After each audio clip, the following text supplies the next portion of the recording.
Hello and welcome to another episode of Reviews Redux, where I take another look at one of my older reviews and bring it up to my more current quality standards. In this case, I'm actually taking a look at two of my older reviews, specifically Star Wars Dark Forces 2 Jedi Knight and its expansion pack Jedi Knight Mysteries of the Sith, both of which were released for PC. This is a first-person shooter by LucasArts and the sequel to Star Wars Dark Forces. It was released in 1997 for PC exclusively, and it would have the expansion pack, Mysteries of the Sith, following in 1998. The base game was very well received when it released, although the expansion pack got considerably less praise than the base game did, and I'll explain more about that a bit later on. But suffice to say, this is where the series started to drop the Dark Forces moniker and became known as the Jedi Knight series, with the follow-ups to this, Jedi Knight 2 Jedi Outcast and Jedi Knight Jedi Academy, having dropped the Dark Forces moniker entirely. And of course, if you think about it, it makes perfect sense. The original Dark Forces was pretty much a pure old-school first-person shooter, and while this is still definitely a first-person shooter, it introduces force powers as well as a lightsaber, and the subsequent games to this would expand upon those mechanics even more. In fact, you could make the argument that Jedi Outcast and Jedi Academy are really all about the lightsaber and the force powers, and not so much about the first-person shooting mechanics, unlike Jedi Knight Dark Forces 2 along with Mysteries of the Sith, where it really is still a proper first-person shooter, it's just that they add these mechanics on top of it. And of course that does bring up some questions. First, how does the addition of a lightsaber and force powers affect the balance of this being a first-person shooter? Does it actually manage to succeed at implementing those, or did something else happen?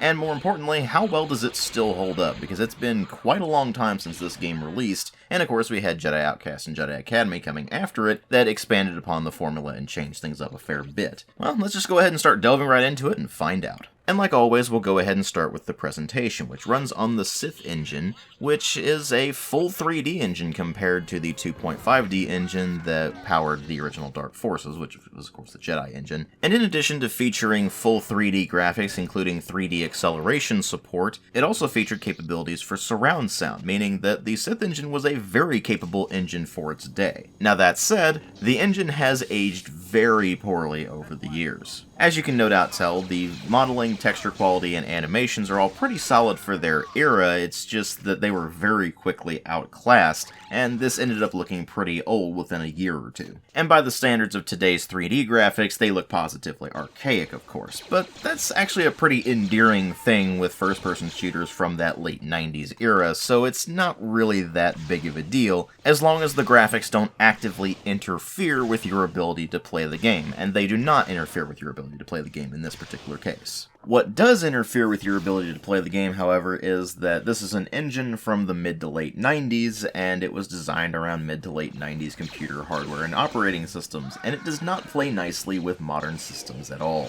If you're running the original CD version of the game, and you are running a modern operating system that presumably is 64-bit, you will actually need an alternate installer even to be able to install the game at all, because the original installer is a 16-bit application, which won't work on modern operating systems. And then once you've managed to get the game installed, you're going to need to do some additional compatibility fixes for it to actually be able to run. And while you will be able to run the game at a modern resolution, like say 1080p, which is what you're seeing here, you'll find that the heads-up display is extremely small on the screen because it's designed for a much lower resolution and it doesn't scale properly. And since the game's FOV is hard-coded at 90 degrees, it's going to look particularly weird on a widescreen monitor, and if you want to change it, you're going to have to actually modify the game's executable, which is something that the vast majority of people are not going to be comfortable doing. Because after all, if you go messing around with the executable, you can break something, and thus you'll end up breaking the entire game and have to start the entire process all over again. So needless to say, getting the game running properly on a modern system is an absolute pain. Thankfully, there are some tools you can use to make the process a lot easier. The first of them is simply getting the GOG version of the game, which has a bunch of the compatibility fixes already built into it, and once you've got that set up, you can then use some additional community fixes to get the game running much more optimally. And the two big ones are the JKGFX mod, which is something I would recommend more if you're running the original CD version of the game, since it requires you to be using a specific executable file that is from the original CD, so so it can be a bit messy if you're using a digital version there. But if you're using a digital version of the game, which I would recommend using GOG instead of Steam, because the Steam version of this is just kind of a mess in general and doesn't really play nicely with anything, then you might want to use Peixoto's patch instead, because it will require less fiddling around with it, and it's actually very easy to set up and use, and it's in fact what you've been seeing me use throughout this video. I used it for both Jedi Knight Dark Forces 2 and Mysteries of the Sith, and it has worked perfectly fine. Now, of course, you might be saying to yourself, but DW, you always say that mods shouldn't be required for a game to be good. To which I say, that is for game design problems, not for simply getting old games working on modern systems that they were not really designed to run on in the first place. Anyway, the point is that while the engine was solid for its day, these days it's a bit of a process getting it working properly on a modern system. And once you've managed to get it running on a modern system, you're still going to have some weird quirks with it. For example, something that you've no doubt been noticing throughout all of this footage is that the first-person animations are wildly fast, whereas the third-person animations and all the characters moving around and things like that are pretty smooth and not really going way too fast. Why is that? Well, for whatever baffling reason, the first-person animations are at an uncapped frame rate, whereas the third-person animations and all of the simulation stuff is at a capped frame rate. No idea why they did it that way, but it results in weirdness with the way the animations look in first person. The thing is, while that's a bit annoying, it only really affects your gameplay in one specific instance, that being melee combat, because the animations for first-person melee attacks are faster than the actual game logic processing for those attacks. So for example, you'll swing your lightsaber and it will complete the animation almost instantly, but the attack won't hit for about a second or so. And while it works that way for punching as well, chances are you're probably not going to be using the punch, so you can pretty safely ignore it. But the way you fix it for the lightsaber is by simply switching over to the third-person camera, which is properly timed and everything. In fact, I would recommend you be using the third-person camera for the lightsaber anyway, just because in first-person you don't get anywhere near as much situational awareness. You gotta keep in mind, this was long before the days of, say, Dark Messiah of Might and Magic. They hadn't really figured out first-person melee combat yet, so it was pretty janky. In third-person, though, it actually works perfectly fine, so just switch the camera over to third-person when you're using the lightsaber. You're not going to run into that problem. Don't get me wrong, those first-person animations being ridiculously fast will probably still be fairly annoying, but they're not going to really break the experience for you. Now, all of that said, I have been mainly talking about the graphics and the engine itself, but there is one aspect of the graphics that I have not touched on yet, which is the cutscenes, which is different depending on whether you're playing the original Dark Forces 2 Jedi Knight or the expansion pack Mysteries of the Sith. If you're playing the base game, then all of the cutscenes are full motion video with live actors on pre-rendered backgrounds and such. And they're actually rather high quality for the era, although the acting can be a bit cheesy sometimes. Thing is, this is a Star Wars game. A certain level of cheesiness is expected, and it does lend the game some extra charm. And even aside from the cheesiness, the acting in general is actually pretty decent overall. There are a few stinkers here and there, like Saris is pretty bland and uninteresting, but all of the other characters are actually pretty well voiced or pretty well acted, depending on whether they are a CG character, like say 8088, or if they're a character that's portrayed in live action, like say Kyle or Jan.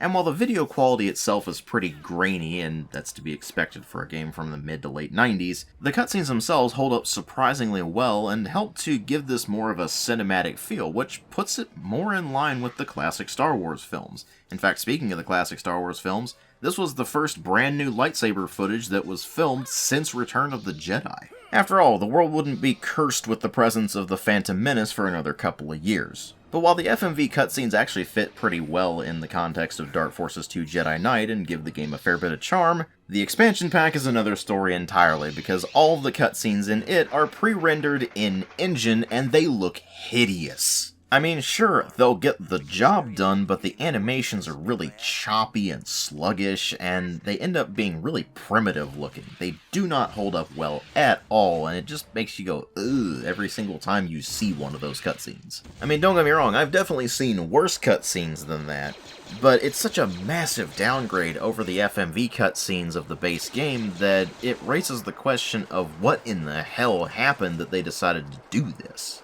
And the only two things I can figure is that either they just didn't have the budget or setup for the FMV cutscenes anymore, which is pretty unlikely considering this is LucasArts, or the much more likely reason, they just decided that because the engine's capabilities were improving, they should take advantage of it and make all of the cutscenes in-engine to show what it's capable of doing. I mean, after all, the engine was now capable of doing things like colored lighting and having some additional effects here and there, so clearly that means the engine is considerably better and the cutscenes in-engine will look a lot better, right? Well, obviously not, because those FMV cutscenes from Dark Forces 2 hold up a hell of a lot better than the cutscenes in Mysteries of the Sith do, and in fact, even for their era, Mysteries of the Sith cutscenes look pretty bad. Anyway, I've rambled about the visuals and the engine enough. Let's go ahead and move over into the sound design, where the quality is pretty much what you would expect from LucasArts, in the sense that all of the sound effects are appropriately Star Wars-y, for lack of a better term, and they all sound pretty good for the most part. That said, even though the sound effects themselves are very appropriate to Star Wars and fit the game quite well, the explosion sound effects are definitely on the weaker side.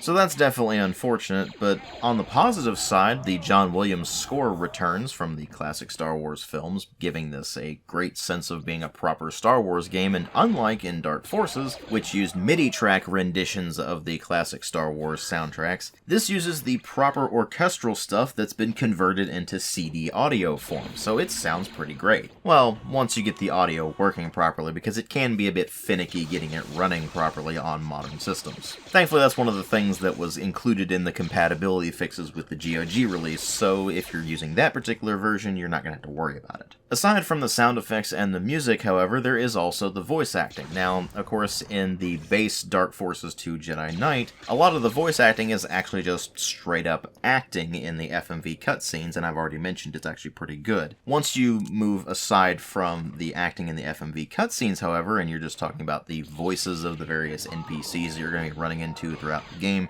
as well as, of course, what Kyle is saying as he's walking around and commenting on things, that's all actually very consistent in quality compared to the FMVs. It's all pretty good for the most part. I mean, sure, there's a sour line here or there, but what game doesn't have those? But then there's the voice acting in the Mysteries of the Sith expansion, which is a noticeable downgrade compared to the voice acting in the base game. Not really sure why they decided to go for a completely different actor for Kyle Katarn, or why they decided to redo a lot of the voices for all of the NPCs, but they decided to, and the replacements are considerably weaker in quality. They sound a lot more amateurish. But as if that weren't enough, there's also the guy they got to replace Kyle Katarn, who just doesn't sound like Kyle Katarn at all. For lack of a better way of describing it, Kyle's voice actor in Mysteries of the Sith just sounds too soft compared to all of his other renditions, and it just doesn't sound right. We still have a chance. I'm gonna see if I can borrow a shuttle from our visitors, then I'll see what I can do about those asteroids. I'm going with you. Don't waste my time, 88. Tell me who killed my father. Now, admittedly, he's actually not the main character that you're playing as throughout all of Mysteries of the Sith, so it's a bit of a moot point there in some ways, but at the same time it is still definitely a letdown. But when you bring all of the presentation together for both Jedi Knight Dark Forces 2 and Mysteries of the Sith, it does end up being something of a mixed bag. On the one hand, the engine was very capable for its era, and that is certainly impressive enough for the base game, less so with the expansion pack by the time that came out. And of course the FMV cutscenes still hold up very well, and the sound, for the most part, still holds up very well. But there is still that very noticeable downgrade in certain pretty significant ways for Mysteries of the Sith that just can't really be reconciled, even when you consider the fact that this game is well over 20 years old at this point. Now, even though I've talked an awful lot about the presentation, what really matter here are the story, or in this case stories, because there's the story of Dark Forces 2 Jedi Knight as well as the story of Mysteries of the Sith, and the gameplay. And I'll go ahead and start by covering Dark Forces 2 Jedi Knight, and later on I'll have a section where I talk about Mysteries of the Sith. And of course there will be a time code below if you want to skip ahead. As for the story of Jedi Knight Dark Forces 2, it takes place about a year after the events of Return of the Jedi, and you are once again playing as Kyle Katarn. And the game starts out with him being at the smuggler's moon of Nar Shaddaa in order to meet with a droid named AT-88. 88 is an information broker of sorts, and Kyle is going to him to find information on who killed his father. He finds out that it was a dark Jedi named Jarek, who commands his own force of Imperial Remnant and is seeking something called the Valley of the Jedi, which, if he manages to get to, will basically give him the power he needs to be able to conquer the galaxy. 88 shows Kyle a disc that was found at his father's home before double-crossing him, and after Kyle ends up chasing him down, he recovers the disc and ends up going back to his father's home on Sulan. It's there that Kyle is able to decipher the contents of the disc, which turns out to be a holo message that was left to him by his late father, who had left him two things. First, a map to the Valley of the Jedi, as well as a lightsaber that belonged to his friend and a former Jedi, Kuran. And from there, the story follows Kyle as he tries to track down Jarek and prevent him from harnessing the power of the Valley of the Jedi, all the while continuing to grow in his connection to the Force. And unlike most first-person shooters, really at all, but also especially of the era, this game actually has multiple endings depending on your choices throughout the game. Now, I'll explain a bit more about the gameplay implications of this a bit later on, but basically the idea is that as you continue to play through the game, you can make some decisions that will ultimately steer Kyle more towards the light side or the dark side of the Force. And depending on which one you choose, you will ultimately end up completing the story in a different way. This gives the game some extra replay value and also makes the story just more interesting in general. It's always more interesting when you actually have an impact on the way a story plays out, and even though the choice is only a binary one where you either choose light side or dark side, there's no middle ground or anything like that, the fact that you can choose light side or dark side is one of the things that goes into making this game absolutely nail the Star Wars vibe. Because it goes beyond simply the looks and the sounds and the cinematics, although the cinematics certainly do help. There's the over-the-top villain characters like Jarek. There's the lighthearted wisecracking that goes on between Kyle and Jan. There's that sense of adventure and journey that Kyle goes on, where he starts off just being a mercenary, and by the end of the game, he's either an outright Jedi or a dark Jedi. And when you combine all of that with the fact that first-person shooters of the era really weren't doing much of anything at all with story, and they wouldn't really start to do that until the early to mid-2000s, you end up with a game that was really setting itself apart from its peers. Now sure, if you look at the storytelling from a modern perspective, knowing what we know about how to tell a story in video games these days, it does end up being a bit weak in some ways. I mean, as a prime example, this game has a lot of areas that a modern first-person shooter would consider to be filler content and would likely remove, but Jedi Knight isn't a modern first-person shooter, which means that it's really not all about the story, although that does play a much more major part in this than it would in basically any other FPS of the era, at least up until the likes of Half-Life. But that's not to say that the story in Jedi Knight Dark Forces 2 is outright bad, nor is the way they're telling it. It's just that by modern standards, it's a lot weaker than people would be used to.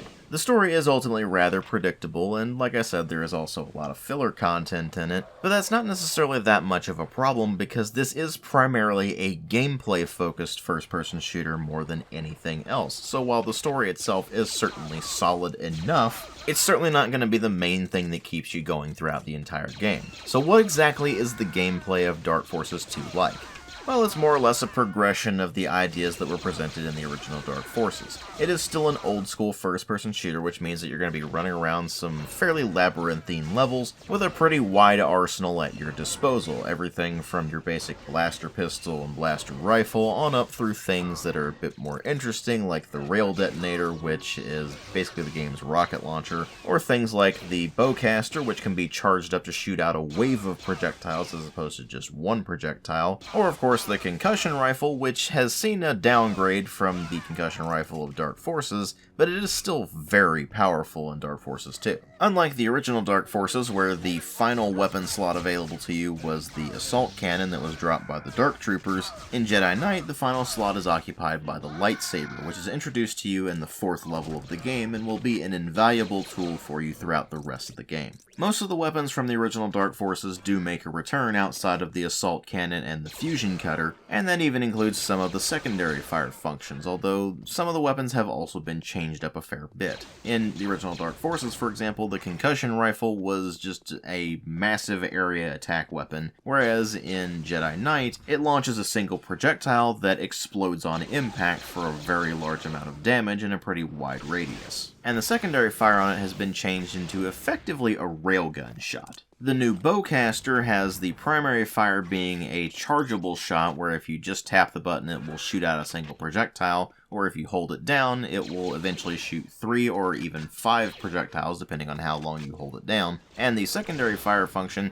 shoots out a single bolt, but that bolt will bounce off of walls. And then the new rail detonator sends out a single projectile that explodes on impact with the primary fire, and the secondary fire function sends out that same projectile, except it will latch onto a surface and after a while it will explode. And when you go up against enemies that use it, they will always use that secondary fire, and if it attaches to you, then you better have full shielding, otherwise you will probably be dead in a single shot. All the other weapons, on the other hand, return from the original Dark Forces and are more or less unchanged. They might have tweaked some of the damage values and things like that, but for the most part, they function almost identically to the way they did in the original Dark Forces. The Stormtrooper rifle fires faster but is less accurate than the blaster pistol. The Imperial repeater is a steady stream of bolts, with the secondary fire function being a triangle pattern, so on and so forth. But of course, the big weapon that they introduced for this game is the lightsaber, and that has a pretty interesting way of handling, because unlike with all the guns,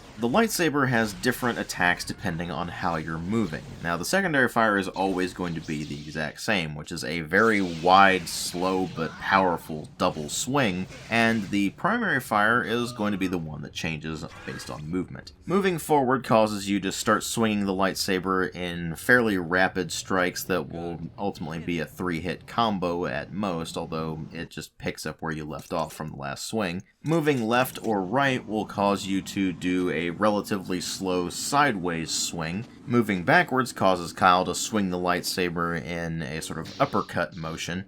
And if you stand still, then he will swing it from left to right or right to left in a relatively slow but wide pattern. But of course, a lightsaber isn't only about swinging it around, it's also about being able to block incoming lightsaber strikes as well as being able to reflect blaster bolts, at least in the films. And you can of course do both of those here. The way that works is quite simple. When you're wanting to defend against an incoming attack, you don't swing, instead you just stand there, or you can move around of course, but you have to be looking in the direction of the incoming attack. If it's a blaster bolt, then you will reflect it, and if it is an incoming lightsaber strike, then you will block it. And while reflecting incoming blaster bolts can send them ricocheting right back at the enemy that shot them at you, the actual direction that the bolt will ricochet in is actually randomized, so it might take you quite a few reflected shots before you're actually able to take down an enemy, especially since when you reflect the bolt, it does less damage than if you were to just shoot them, for example. And while the lightsaber hitboxes can be a bit janky sometimes, for the most part it actually works rather well, and it really does help to round out that proper Star Wars arsenal and make you feel like you're playing a proper Star Wars game.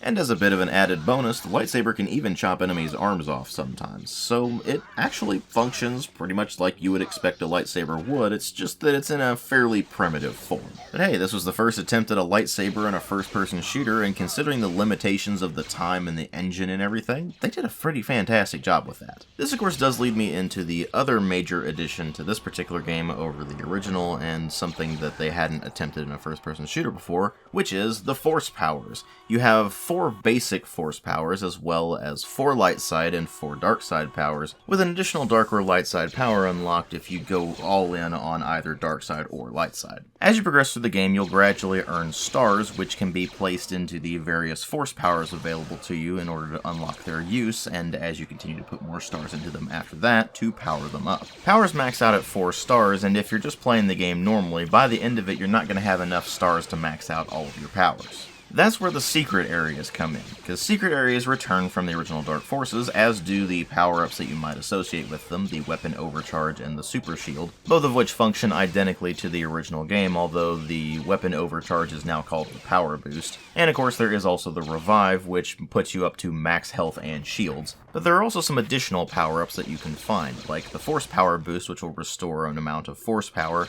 or the Force Power Surge, which is going to be dependent on which side of the Force you've gone with. And not only does it completely restore your entire Force meter, but it gives you unlimited power! So you can hurl Force Lightning to your evil heart's content.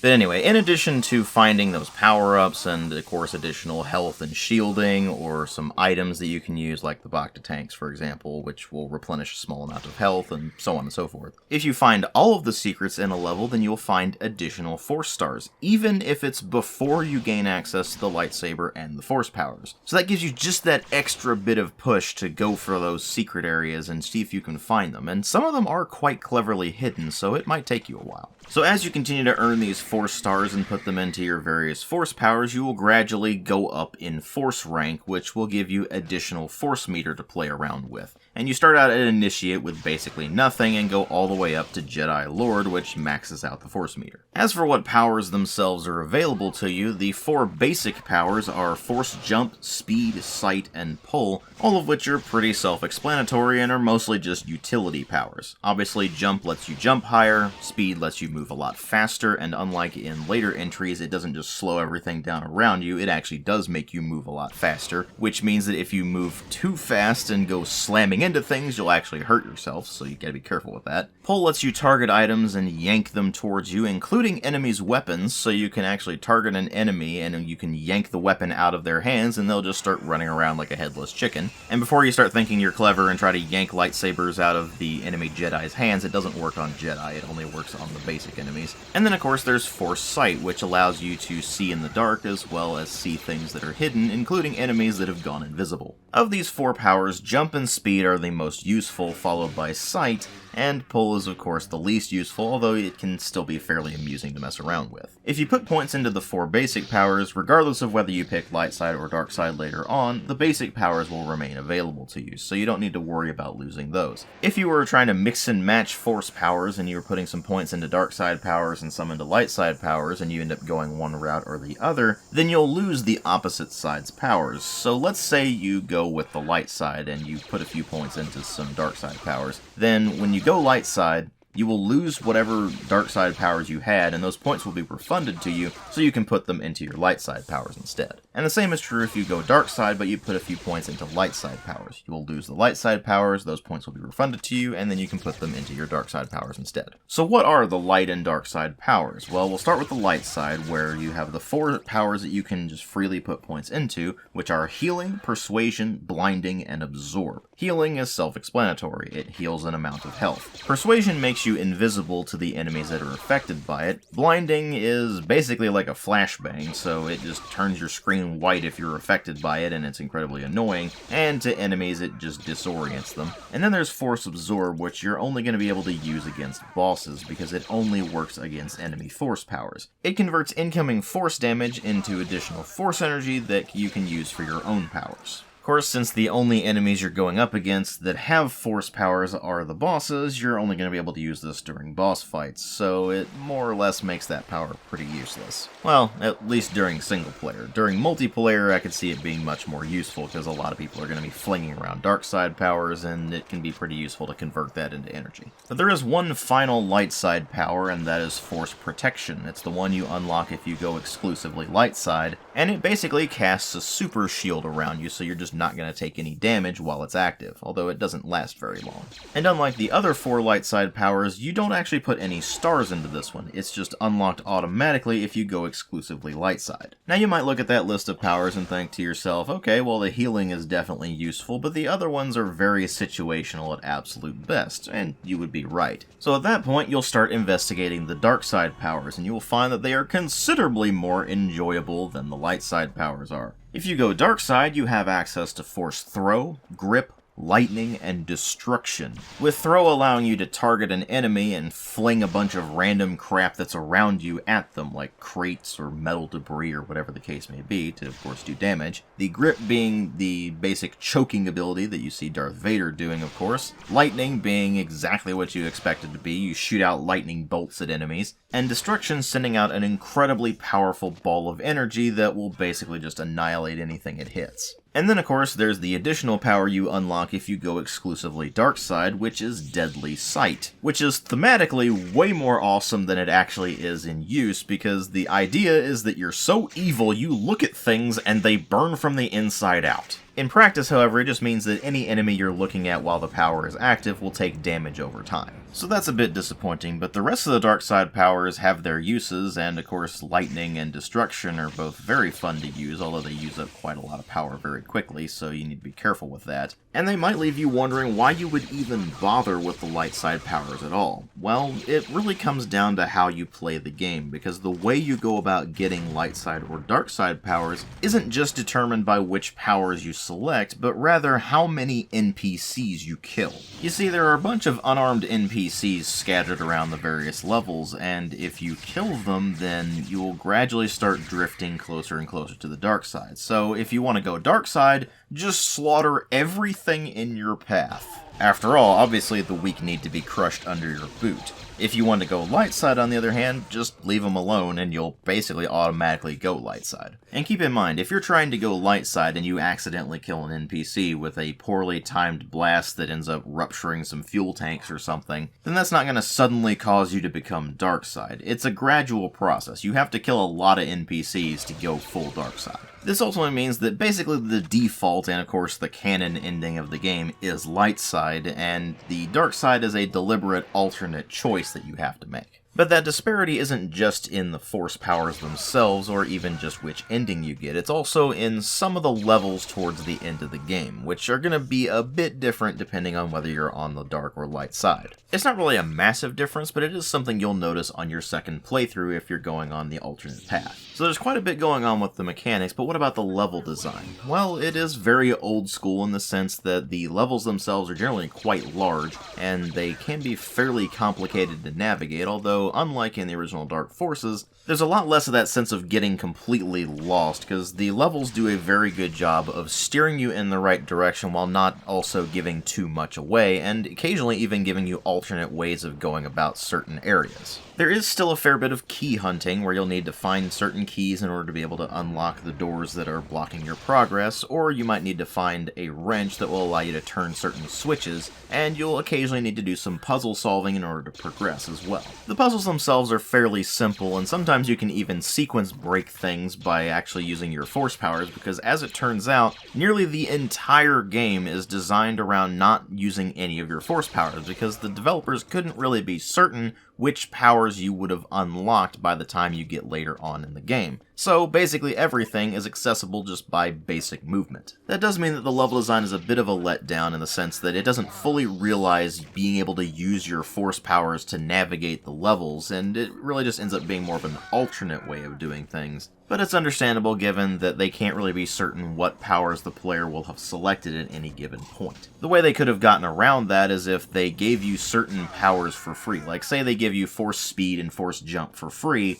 then you would be able to do some of these more advanced movement techniques, and they'd be able to implement that in the level design, but they didn't do it that way, unfortunately. But even with the slight issues here and there, when you bring everything in Dark Forces 2 together, you end up with an absolutely fantastic old-school first-person shooter that happens to be one of the best Star Wars games ever made. Sure, the Jedi part of it isn't as fully realized as later entries in the series, but it still functions quite well, and for the most part, the game ends up being an absolute joy to play. In fact, it's so good that it's my personal favorite game in the entire Dark Forces series, and I cannot recommend it highly enough. So the base game earns my absolute recommendation, but what about the expansion pack, Mysteries of the Sith? Well, the story in that takes place about 5 years after the events of Dark Forces 2, and while you start off the game playing as Kyle Katarn, you do eventually switch over to playing as Mara Jade for the rest of the game. Following the events of Dark Forces 2, specifically the light side ending, Kyle has become a Jedi Master and is currently teaching Mara Jade in the ways of the Force. The game starts out with the both of them training at a New Republic outpost when the outpost is suddenly attacked by Imperial Remnant forces, leading Kyle to have to go to the Imperial weapon platforms and destroy them so that they can evacuate the base. Once that mission is successful, Kyle goes off to investigate a potential Sith temple on the planet of Droman Kaas, while Mara goes off and starts doing a bunch of missions for the New Republic.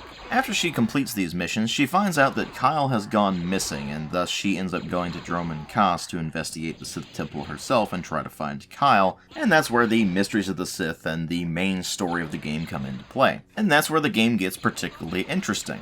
There's only one problem with that. That's the last 3 levels of the game. The first 4 levels have you playing as Kyle as he goes to destroy the weapons platforms. The next 7 levels are Mara Jade doing these various missions for the New Republic, which have basically nothing to do with one another. And then the last 3 missions of the game are when she finally goes to investigate that temple on Droman Kos, and the actual story really takes place. In other words, nearly 80% of the Mysteries of the Sith expansion is filler content. So if you were expecting a storyline full of the mysteries of the Sith, where you're investigating these ancient temples and such, you're going to be horribly disappointed, because the vast majority of it is just wandering around and slaughtering pirates or mercenaries or Imperial remnant. And when it finally gets to the point where it does start to live up to its namesake, it's almost immediately over, and you just go, wait, that's it? That's all we get?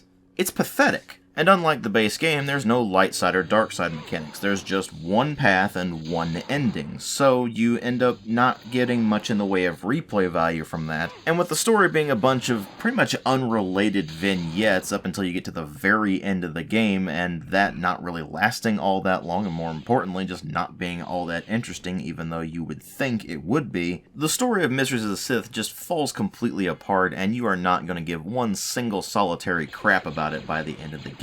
It's really going to be the gameplay that's pushing you through. So what exactly is the gameplay like? Well, pretty much everything from the base game does make a return, although there were some tweaks here and there, as well as some additional content. There are some new weapons, specifically the Blast Tech pistol, which is a DL-44 blaster pistol, and it has a secondary fire which charges up a blast for some additional damage. You have a Carbonite gun, which sounds really cool because the idea is it's kind of like the freeze thrower in Duke Nukem 3D, where you can freeze an enemy in Carbonite and then shatter them, except the Carbonite gun has a pathetically short range and takes way too many shots to freeze someone, so it ends up being completely useless and thus a massive letdown. And then aside from those, there are also some additional attachments or alternate ammunition types for weapons you already have, like the scope for the Stormtrooper rifle, which turns it into an auto-zooming sniper rifle, which probably sounds not that useful because the normal Stormtrooper rifle has some pretty hefty inaccuracy to it, but when you use that scope, it is precision accurate and does massive damage, so it is extremely useful. There's the manual sequencer charges, which are very situational, but they can still be fairly useful if they're in those situations, where you can set down a sequencer charge and then detonate it from a distance with the press of a button. And then there's the one you'll probably get the most use out of, which are the seeker charges for the rail detonator, which basically turns your normal rail detonator into a heat seeker. The primary and secondary fires with the seeker charges are the same. The secondary fire still attaches to things and the primary fire still just explodes on contact, but it has that seeking capability, so it makes it more useful. But then there's the second most useless item out of all of these, which is the flashbang grenades, because it is simply far more effective to just blast the living crap out of the enemy with lethal weapons than it is to just blind them with the flash grenades. Not to mention, of course, that you're still dealing with the same grenade throwing physics that you were dealing with in the base game, and those aren't particularly great. So the new selection of weapons is very much a mixed bag, although they did change a few things around. The final weapon slot is now occupied by the Carbonite gun, and the first weapon slot, which is fists, is now a dual slot for both the fists and the lightsaber. So that definitely takes some getting used to. Aside from that, there's another thing that takes getting used to, which is the changes they've made to the way force powers work. You still get force power stars that you apply to the various force powers of your choice, but unlike the first game, you now actually start with force powers, and it is expected that you will use them throughout the various levels, at least 3 of them in particular. Those 3 powers are jump, sight, and pull. And while Kyle has access to more force powers early on than Mara Jade does, those are the 3 powers you are guaranteed to have throughout the entire game, so the level design does take that into account, at least to some degree.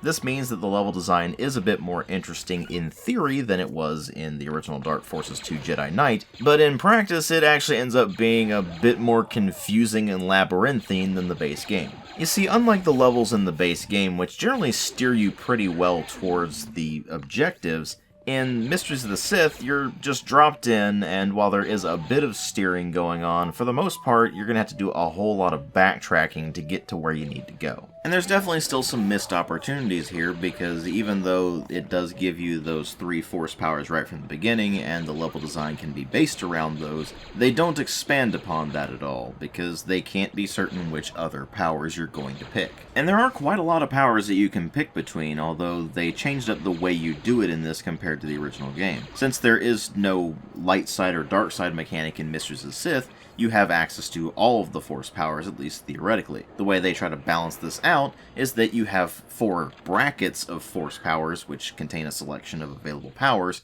and you can pick a limited number of powers within those brackets. The first bracket allows you to pick 4 powers from a selection of jump, speed, sight, push, and projection, with projection and push being new powers. Projection basically allows you to create a duplicate of yourself that will distract enemies. Think of the Hollow Duke from Duke Nukem 3D, where it doesn't attack enemies or even really move, but it does serve as a distraction for the enemies to shoot at.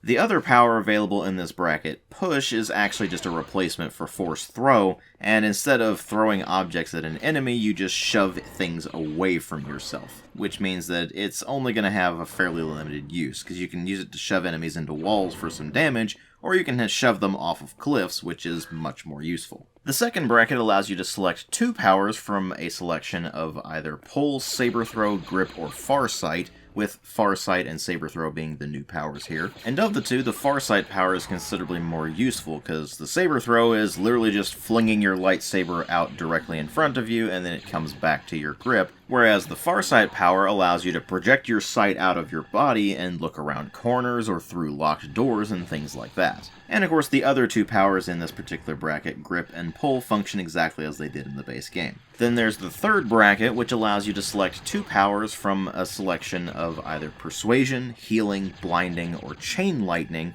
and Persuasion, Healing, and Blinding all function exactly the same as they did in the base game, but Chain Lightning is a replacement for Force Lightning, which allows you to, of course, zap enemies directly in front of you, but it will send lightning bolts out to arc to nearby enemies as well, so it actually makes the lightning power a bit more useful. And then there's the fourth bracket, which allows you to select a single power from the options of Absorb, Destruction, Protection, or Deadly Sight, all of which are unchanged from the base game, although Deadly Sight and Protection do have levels now. And while it is nice that the game doesn't really close off access to one particular set of powers or another based on alignment, you are still having to make decisions about which powers you actually want to have, because you only can have a limited number of them, and of course, like in the base game, you only have a limited number of Force Stars. Thankfully, the system from the base game returns, where you can gain additional Force Stars by finding all of the secrets on the various levels that you're playing through, but you're still ultimately going to be restricted in which powers you can actually select at any given time. And while some of those powers are certainly very powerful and useful, others require you to put a lot of points in them before they actually start to be good, like Chain Lightning, for example. If you don't have 4 points in it, then it just doesn't really do enough damage to justify using it. Which is unfortunate, because being able to blast a single enemy and then have those lightning bolts arc to additional enemies nearby is definitely an upgrade over just basic lightning. It's just that the basic lightning in the base game does more damage at a more rapid rate. In fact, when you compare most things from the expansion pack to the base game, the only things it really does better than the base game are giving you those force powers at the beginning so you can have level design based around them, the expansion of force powers available to you throughout the campaign as opposed to only locking you into one side or the other at a certain point, and the scope attachment for the Stormtrooper rifle and the Seeker rail charges for the rail detonator. That's pretty much it, actually.